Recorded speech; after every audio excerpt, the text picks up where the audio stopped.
Hello everyone and welcome back to the Hammered Corner. In today's video, we will be looking at some of the hammered coins that you could collect with a £50 maximum budget.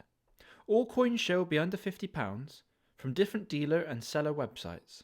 To show those who have never bought a coin or think it's too expensive, how you can enjoy the numismatic hobby by owning a coin yourself. But just before we get into it, be sure to leave a like on the video and subscribe so you never miss a video here on the channel. So unless you're a patient and lucky metal detectorist, finding coins to collect may come down to buying them. Now when I began collecting, the daunting thought of buying an old coin really made me very wary of what I was buying, knowing about the amount of fakes that are out there and my inability to spot them. So what can you collect that are common enough that you could pick up for an affordable price? So our most common and everyone's first coin, even mine, are pennies and fractional pennies from the reign of Edward I. Edward I was responsible for the 1279 recoinage, where millions of sterling pennies were recorded to be struck. So throughout the video you will see lots of coins listed on different websites, with each website listed for that exact coin seen on screen. So don't forget to check out all links to all websites in the video description to see the wide variety of coinage being sold there. So even though these pennies are over 700 years old, you can pick examples up from 10 to 50 pounds. Crazy. All of that history for such a small sum. This is what I did when I first began collecting. I was given the same advice from a veteran collector and I haven't looked back since. So when you purchase from a dealer, you may also pay a little over what you may feel is the right price. In many cases, the prices are bang on the market and you can even get some good deals. With Edward I and Edward II, you have three denominations to choose from for this budget: the penny, the halfpenny and the farthing. You may also see higher prices, like this Edward I penny for £250 listed on the Hall's Hammered Coins website. Now that is because the coins are divided into classes and subclasses, following a chronological classification from historical studies. So as a whole, they're very common, but some of the very early classes and subclasses are very scarce. So that is something to bear in mind when you look for yours.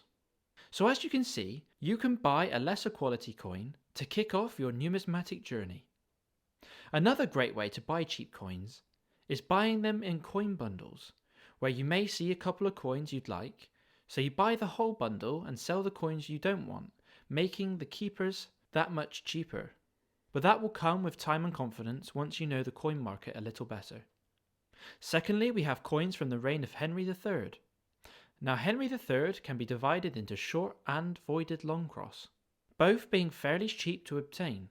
Both of these types are divided and categorized into their own groups and subclasses, some more expensive than others, as well as prices differing depending on the money and mint combination on the reverse.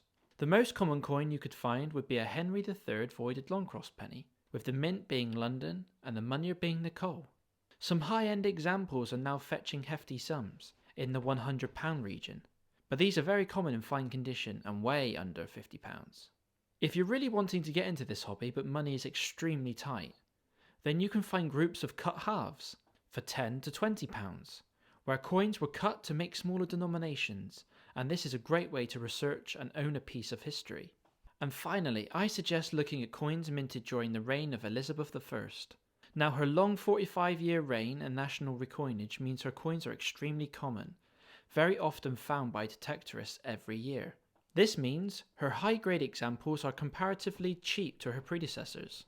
The first and only hammered coin I found detecting was a threepence from her reign, and lower grade examples can be found between £20 to £50. A great advantage that these coins have over the other two examples I gave is that we have many more denominations to collect.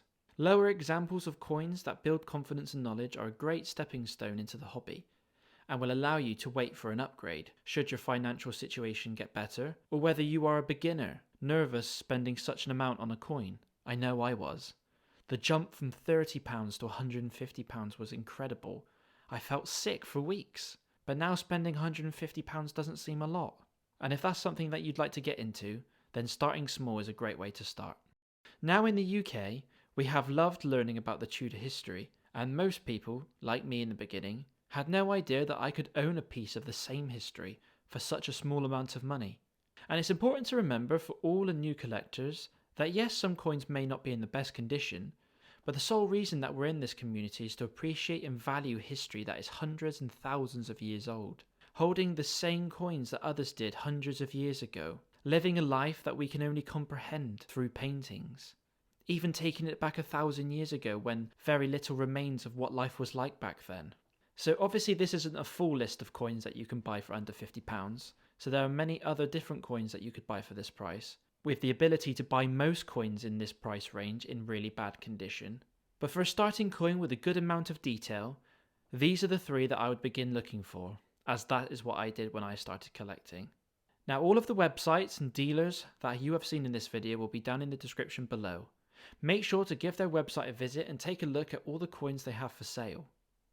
So there we have it, a quick look into the three types of coins I would buy with a budget of £50.